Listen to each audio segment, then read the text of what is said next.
Descubrí que mi esposa tenía una habitación secreta en nuestra casa donde guardaba evidencias de que había estado investigando mi pasado durante años, buscando confirmar una sospecha sobre mis orígenes que resultó ser cierta. La había descubierto por accidente. Mi esposa, Elena, una mujer de rutinas inquebrantables y una calma que siempre me había parecido la más bella de sus virtudes, estaba de viaje visitando a su hermana. Una semana de soledad en una casa que compartíamos desde hacía 5 años, una casa que creía conocer de rincón a rincón. Mi búsqueda de un libro antiguo que me había prometido leer, una edición de tapa dura de Moby Dick que guardábamos en el estudio, me llevó a un estante falso. Un mecanismo de resortes ocultos, tan sutil que jamás habría notado si el libro no hubiera quedado atascado, impidiendo que el estante se cerrara correctamente. La pared cedió, revelando un pasadizo estrecho y oscuro. Con una mezcla de curiosidad y un pavor naciente, encendí la linterna de mi teléfono y me adentré. El aire era pesado, con el olor a papel viejo y polvo acumulado. El pasadizo conducía a una habitación pequeña, un espacio que nunca supe que existía. No era una habitación de lujos, ni una guarida para un pasatiempo secreto. Era un archivo. Las paredes estaban revestidas de estanterías que albergaban cajas de cartón meticulosamente etiquetadas. Mi nombre, Ricardo, estaba escrito en la mayoría de ellas. Había carpetas con fechas, archivos de computadora antiguos, lo que me hizo temblar, una pizarra de corcho con fotografías. No eran fotos de nuestras vacaciones o de nuestra familia. Eran fotos mías. De niño, de adolescente. Instantáneas de mi vida que yo mismo había olvidado, de lugares que hacía décadas no visitaba. Fotos de mis padres, mis abuelos. Y, lo más inquietante, fotos de gente que no reconocía, con flechas y notas garabateadas. Con el corazón latiéndome con fuerza, abrí la primera caja que tenía mi nombre. Contenía una copia de mi acta de nacimiento. Nada inusual, salvo por una pequeña nota al margen, escrita con la pulcra letra de Elena. El lugar de nacimiento coincide, pero la fecha no tiene sentido. El pavor se convirtió en una certeza fría y helada. Esto no era un pasatiempo. Era una investigación. Y el sujeto era yo. Mi vida, mi pasado, la mujer con la que compartía mi cama, mis sueños y mis secretos había estado, durante años, en un secreto propio, investigándome. Cada sonrisa, cada beso, cada te amo, ¿había estado ocultando un archivo de datos sobre mí? El último clavo en el ataúd de mi tranquilidad fue un sobremanila sin etiqueta, escondido al fondo de una de las cajas. Dentro, una fotografía borrosa de un hombre y una mujer, y una carta. La letra de la carta era antigua, descolorida. No la reconocía, pero la fotografía, el rostro del hombre era el mío. Un reflejo exacto de mis ojos, de la forma de mi mandíbula. El tipo de parecido que solo puede ser genético. Junto a esa foto, un documento. Una copia de un informe de un orfanato de un pueblo lejano, con una nota de Elena. Conexión confirmada. Mismos nombres. Mismas fechas. Misma historia. Ahora necesito la prueba de ADN. Mi respiración se aceleró. No era un secreto sobre mí lo que ella buscaba, sino una confirmación. Una sospecha que la había llevado a esto. Una sospecha que, por lo visto, era cierta. Mis padres, los que yo conocía, los que me habían amado y criado, ¿no eran mis verdaderos padres? El mundo se me venía encima. No era un juego, no era una paranoia, era una verdad. Y la mujer que amaba era la única que lo sabía y había pasado años reuniendo la evidencia para confrontarme. La pregunta no era si lo sabría, sino cuándo. Y ahora yo también lo sabía. Y estaba sola en la biblioteca de los secretos de mi propia vida. El tiempo se detuvo y al mismo tiempo se aceleró. Los días siguientes fueron una tortura silenciosa. Arreglé el estante falso, asegurándome de que nada delatara mi intrusión. Me limpié el polvo y me lavé las manos, pero la sensación de la tinta en las fotos y la textura del papel viejo se había adherido a mí, a mi mente. Mi casa ya no se sentía como un hogar, sino como un escenario. Cada rincón, cada mueble, cada fotografía de nosotros dos juntos parecía una mentira. Mi mente jugaba conmigo. En cada llamada telefónica con Elena, intentaba escuchar algo diferente en su voz. Su habitual tono calmado ahora me parecía una fachada. ¿Había algún rastro de la detective que vivía en nuestra casa?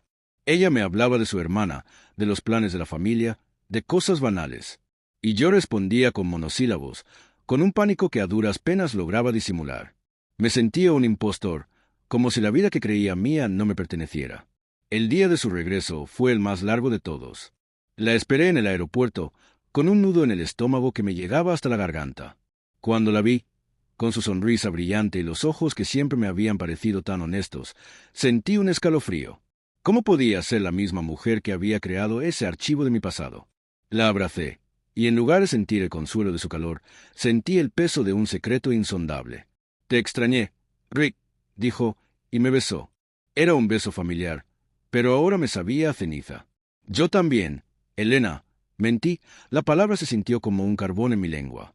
En el coche, de camino a casa, el silencio se volvió opresivo.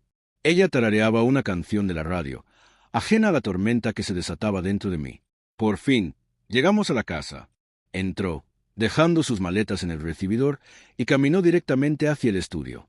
Mi corazón se detuvo. ¿Sería posible que no se diera cuenta? ¿Y si el mecanismo no estaba del todo bien? Ella se detuvo frente a la estantería, esa que ahora conocía de memoria. Su mirada recorrió los lomos de los libros y se detuvo en Moby Dick, que yo había dejado un poco desordenado a volverlo a poner en su lugar. Un ligero fruncimiento de su entrecejo, casi imperceptible, pero lo vi. Había algo en su postura, una tensión que no había notado antes. «¿Estuviste buscando algo, amor?», preguntó, con una voz que sonaba normal, pero que, a mis oídos, estaba cargada de un subtexto que me heló la sangre. «Solo el libro que querías que leyera». «Se me había atascado un poco», murmuré, esperando que mis manos no me traicionaran con un temblor. Ella no respondió de inmediato. Sus ojos me estudiaron por un segundo, una fracción de tiempo que pareció una eternidad. Luego, con una sonrisa que no llegó a sus ojos, se giró para deshacer sus maletas. El momento había pasado. O eso creí. Esa noche, en la cama, me dio la espalda, un gesto que nunca había hecho, un abismo de distancia entre nosotros. Me quedé despierto, con la oscuridad como testigo de mi insomnio, con la certeza de que no había logrado esconder la verdad. Ella sabía que yo había estado en ese cuarto. La pregunta que ahora me atormentaba no era qué haría yo, sino qué haría ella. Había estado recolectando pruebas sobre mi pasado para confirmar una sospecha. Ahora, yo tenía una prueba de que ella me había estado mintiendo durante años. El tablero de ajedrez se había volteado. El silencio de los días siguientes fue una tormenta contenida. Elena no volvió a mencionar el estudio, ni la estantería, pero yo lo observaba, cada uno de sus movimientos, cada una de sus expresiones.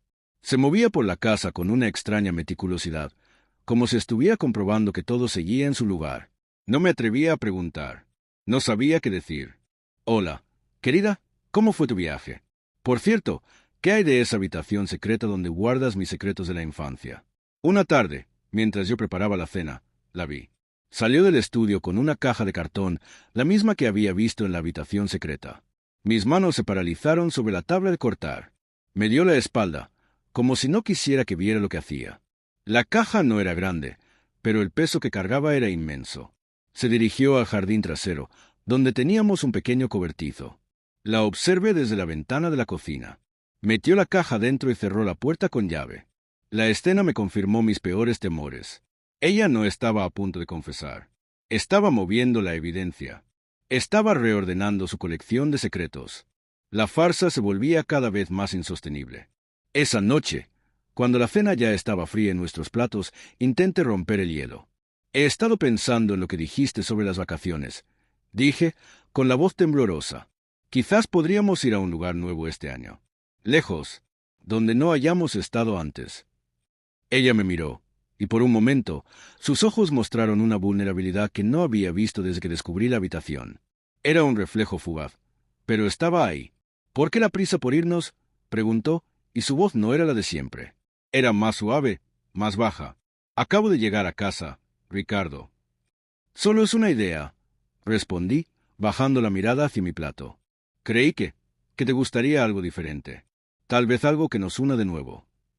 La palabra «unir» resonó en el aire, como una campana rota. Sabía que ella había entendido lo que quería decir.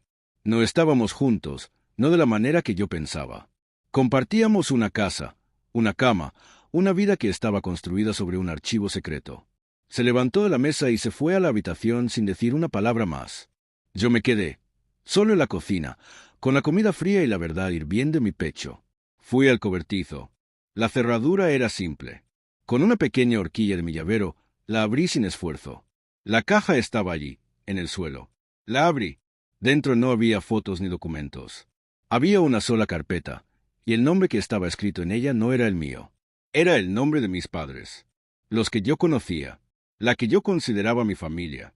Dentro de la carpeta, una copia del testamento de mis padres, una carta de una abogada y el informe de un orfanato. Pero había un elemento nuevo que me heló el alma. Un pequeño sobre, cerrado con cera, y en la cera una letra E. Una prueba de ADN.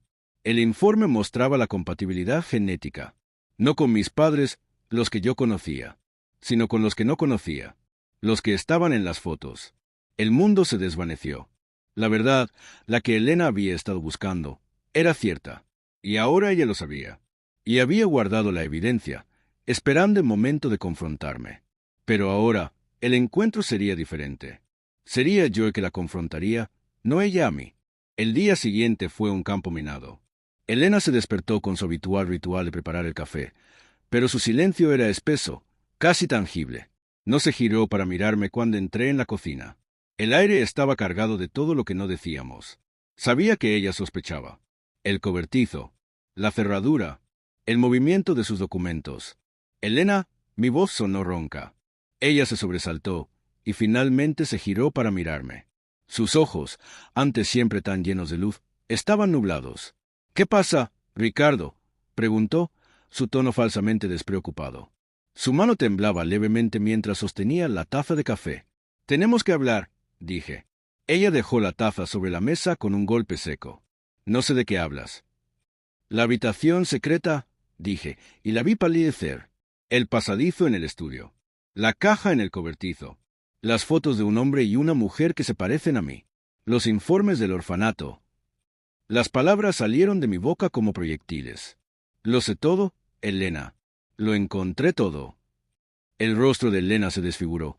La máscara de calma se desprendió para revelar una mezcla de miedo, culpa y una profunda tristeza. Se desplomó en una silla, sin fuerzas. —Ricardo, yo... —No digas nada —la interrumpí. No necesito que me expliques.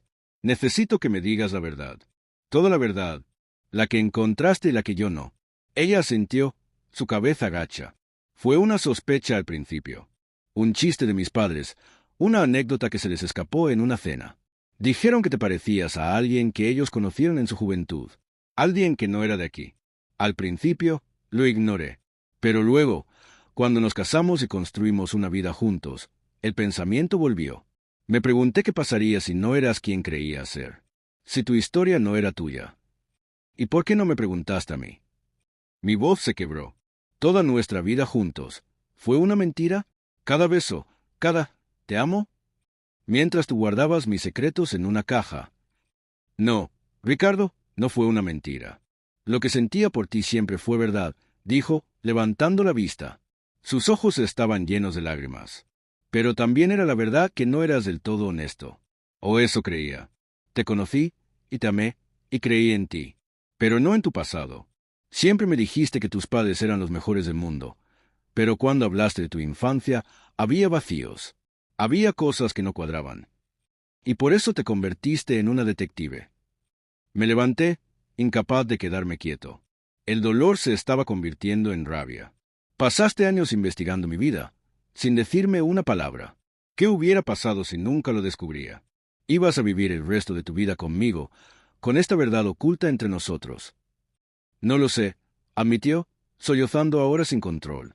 Planeaba decírtelo. Cuando encontré la prueba de ADN, supe que no podía seguir ocultándolo. Pero no sabía cómo decírtelo. ¿Cómo te digo que toda tu vida, la que conoces, es una mentira? Que la gente que te amó, los que te criaron, te mintieron. Sus palabras me golpearon. La rabia se desvaneció, reemplazada por un vacío helado. No era solo ella la que me había mentido. Eran mis padres. La gente que me amó y me crió. La gente que me dijo que mi vida era perfecta, que yo era su hijo. Todo era una mentira. Y mi esposa, la persona que más amaba, había pasado años buscando esa verdad. Me acerqué a ella, mis manos temblando. La abracé, y esta vez, el abrazo no era por el peso de un secreto, sino por el peso de una verdad compartida. Una verdad que había dividido nuestras vidas en dos. El antes y el ahora. Y el ahora, Estaba lleno de preguntas que solo ella podía responder. El abrazo se prolongó en un silencio que lo decía todo. Ya no era un abrazo de amantes que se reconcilian, sino de dos extraños que se encuentran por primera vez, unidos por un secreto que los consumió a ambos. Finalmente, nos separamos y Elena me tomó de la mano, guiándome de vuelta a la sala. «Tengo que contarte todo», susurró, su voz aún frágil. «Desde el principio, desde el chisme de mis padres». Se sentó en el sofá, y yo me senté frente a ella, esperando que la verdad de mi vida se desvelara. Mis padres, en una de esas conversaciones de sobremesa, mencionaron una pareja de amigos suyos de la universidad. Comenzó. Eran dos estudiantes de arte, muy idealistas y con un espíritu rebelde. Habían decidido, en contra de los deseos de sus familias, irse a un pequeño pueblo en la costa para vivir de su arte. Un día, desaparecieron. Nadie supo qué les pasó. La única pista fue un bebé que apareció en un orfanato de ese pueblo, con una carta pidiendo que lo cuidaran y una pequeña nota que decía, Ricardo. Mis padres, que los conocían, siempre sospecharon que el niño era de ellos. Pero la familia de los artistas era muy influyente y quería enterrar el escándalo, así que se deshicieron de cualquier rastro que pudiera vincular al niño con ellos. Mis manos se cerraron en puños. La historia me parecía surrealista, como si no estuviera hablando de mí. Cuando te conocí, me pareció que tenía sus ojos, continuó Elena. Era un pensamiento fugaz, una coincidencia. Pero luego, cuando vivíamos juntos y hablaste de tu infancia, había lagunas. Dijiste que tus padres, los que te criaron, te habían encontrado en la puerta de su casa cuando eras un bebé. Te contaron que tu nacimiento era un misterio, pero nunca quisieron indagar más, por miedo a que alguien te arrebatara de su lado. Lo que al principio me pareció una historia de amor y sacrificio, con el tiempo me pareció una historia de encubrimiento. Se levantó y fue a buscar una carpeta de uno de los estantes de la biblioteca, la misma que había estado oculta. Me la entregó. Dentro, había copias de recortes de periódicos antiguos. Noticias sobre la desaparición de dos jóvenes artistas en la costa. Fotos borrosas, en blanco y negro, de un hombre y una mujer jóvenes, con sus rostros llenos de esperanza. El hombre tenía mis ojos. La mujer, mi misma forma de la mandíbula. Era como mirarme en un espejo, pero con un fondo de tristeza y tragedia. Usé la historia de tus padres, la de cómo te encontraron, para buscar en registros de orfanatos y hospitales en la zona que describiste, dijo Elena, con su voz quebrándose de nuevo. Encontré un registro. El orfanato, el mismo, la misma historia, la misma fecha. Y tu nombre, Ricardo, y los nombres de tus padres biológicos. Me mostró un informe. El nombre de mi padre era Marco Rinaldi. El de mi madre, Isabella Rossi. Los mismos nombres que aparecían en los recortes del periódico. Y lo más escalofriante de todo, en el mismo documento, había una nota de Elena que lo confirmaba todo. Fueron encontrados, pero no vivos. El cuerpo de Isabella se encontró en una cueva cerca de un río y el de Marco en un acantilado. La policía lo clasificó como un accidente, pero el informe de la autopsia no concuerda con la versión oficial. Levanté la vista hacia ella, con una nueva ola de preguntas que me golpearon. La historia de mis orígenes ya no era un simple misterio. Era un crimen. Mis padres, los que yo no conocía, los que me dieron la vida, no habían desaparecido. Habían muerto en circunstancias que mi esposa había investigado en secreto. Y ella, la detective de mi vida, había descubierto que mi pasado no era un simple misterio, sino una tragedia. ¿Qué pasó, Elena?, susurré. Si no fue un accidente, ¿qué fue? Elena se levantó, su rostro un reflejo de la tormenta que ahora compartíamos. Fue a un pequeño armario en el estudio que yo nunca había abierto y sacó una carpeta. No era la misma que yo había visto en el cobertizo. Esta era más gruesa, con un olor a humedad y a años de olvido. Lo que te mostré en la caja es lo que iba a decirte. Lo que es fácil de procesar, si es que algo de esto lo es. Pero la verdad completa, la que me ha mantenido despierta por las noches, es otra cosa. Abrió la carpeta y el peso de su contenido era palpable. Eran fotocopias de informes policiales, fotos de la escena del crimen, y lo que más me heló la sangre, un informe de autopsia. No era una simple hoja, sino un documento detallado con descripciones que me revolvieron el estómago. La policía dijo que fue un accidente, dijo, su voz un susurro fantasmal, que Marco cayó del acantilado por un resbalón y que Isabella se ahogó en el río intentando salvarlo. Pero los informes de la autopsia no concuerdan. Señaló una frase en el informe. Múltiples contusiones y fracturas, en particular en el cráneo y las costillas, que no son consistentes con una caída libre. Signos de forcejeo antes de la muerte. La descripción de la muerte de Isabella era aún más aterradora. Contusiones en el cuello y brazos que indican que no fue un ahogamiento accidental. Pruebas de que fue estrangulada antes de ser arrojada al agua. No fue un accidente, Ricardo. Fue un asesinato. La sangre se meló. Mis padres biológicos, habían sido asesinados. Pero, ¿por quién y por qué? Elena me pasó más documentos. Eran copias de recibos bancarios y correspondencia. Mi padre biológico, Marco, había enviado una carta a un abogado en la capital, pidiendo que le ayudara a vender unas propiedades que habían heredado de su familia. Mi madre, Isabella, había recibido una gran suma de dinero por una de sus obras de arte que vendió a un coleccionista. Parecían tener una buena cantidad de dinero, aunque lo ocultaban de sus familias. No lo estaban pasando mal, dijo Elena, anticipando mi pregunta. Tenían sus problemas con sus familias y su deseo de vivir una vida fuera de lo establecido, pero no estaban en apuros económicos. Pero Marco estaba muy preocupado. En sus cartas, mencionaba a un socio de negocios de su padre que estaba tratando de presionarlo para que vendiera las tierras. Parecía que tenía miedo de él, aunque nunca lo nombraba directamente. Me mostró una foto de un hombre mayor, de traje, con una mirada fría y penetrante. El pie de foto decía, Alberto Gaviria, magnate de bienes raíces. Gaviria era socio del padre de Marco. Quería esas tierras, las tierras de la familia de Marco. Señaló un documento más, una copia de un informe de la policía. El caso de la muerte de Marco e Isabella Rinaldi Rossi fue cerrado por falta de pruebas y clasificado como un accidente, a petición de la familia Gaviria, que tenía influencia política en la región. El mundo se me vino encima de golpe. No era una tragedia familiar, sino una conspiración. Un asesinato encubierto para obtener tierras, y la verdad había sido enterrada por años, hasta que mi esposa, por amor, desenterró la evidencia. ¿Por qué? Mi voz era un hilo. ¿Por qué me hiciste esto, Elena? ¿Por qué me obligaste a vivir con este secreto? No te obligué a nada, respondió, sus ojos llenos de una convicción feroz. Quería protegerte. Sabía que te amaba, y no podía dejarte vivir una mentira. Pero al mismo tiempo, no podía simplemente decirte, tu vida es una mentira, tus padres fueron asesinados y hay un hombre peligroso que lo encubrió. Por eso investigué cada detalle, para que cuando te lo dijera, supieras que la verdad era algo más grande que solo un secreto de la familia. Quería darte las respuestas que merecías, que tenías el derecho de saber. Y en ese momento me di cuenta de que ella no había estado ocultando la verdad de mí, sino preparándome para ella. La verdad, una vez revelada, era como una herida abierta, dolorosa y punzante, pero también, extrañamente, liberadora. La ira se había evaporado, reemplazada por un vacío que ahora empezaba a llenarse con la determinación.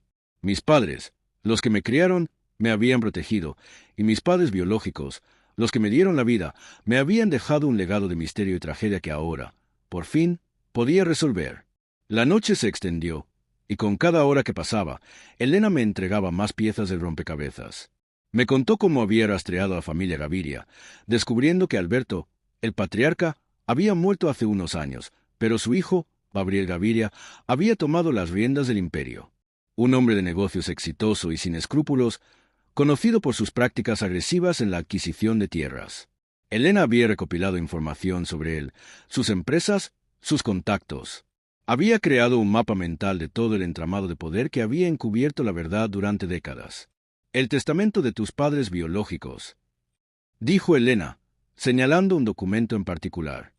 Dejaron la herencia de sus tierras a un orfanato de la zona, pero el documento nunca se ejecutó. Gabriel Gaviria se las quedó, aduciendo que la propiedad le pertenecía a su padre por un viejo trato de negocios. Me levanté del sofá, la rabia que me había abandonado por un momento regresó con fuerza. No era solo la vida de mis padres lo que habían robado. Era la mía, mi herencia, mi historia. ¿Qué hacemos ahora?, le pregunté a Elena. No era una pregunta sobre lo que haríamos nosotros, sino sobre la justicia que debíamos buscar. Ella me miró, y por primera vez en días, sus ojos brillaron con la misma determinación que yo sentía. No podemos ir a la policía. El informe del caso está sellado. Gaviria tiene demasiado poder. Entonces, ¿qué? ¿Lo dejamos así? No, respondió con firmeza. Pero no podemos ir de frente. Necesitamos un plan. Él tiene el poder, pero nosotros tenemos la verdad. Y ahora, tenemos una prueba de ADN que demuestra que eres su heredero legítimo. La conversación continuó hasta el amanecer. Hablamos de contratar a un abogado que trabajara en el anonimato, de reunir más pruebas, de encontrar a los testigos que la policía no quiso interrogar. Elena me mostró la ubicación de la cueva donde encontraron a mi madre y me señaló un punto en el mapa donde encontraron a mi padre. No era un simple viaje, era un peregrinaje para encontrar la verdad. Nos dimos cuenta de que nuestro futuro dependía de lo que haríamos ahora. No podíamos volver a nuestra vida anterior, a la farsa que habíamos estado viviendo. Yo no era el hombre que creía ser, y ella no era la mujer que yo creía conocer. Éramos un nuevo nosotros, unidos por una causa, una búsqueda de justicia que nos había encontrado los dos. Y por primera vez en mucho tiempo, sentí que la verdad, a pesar del dolor, era el camino correcto.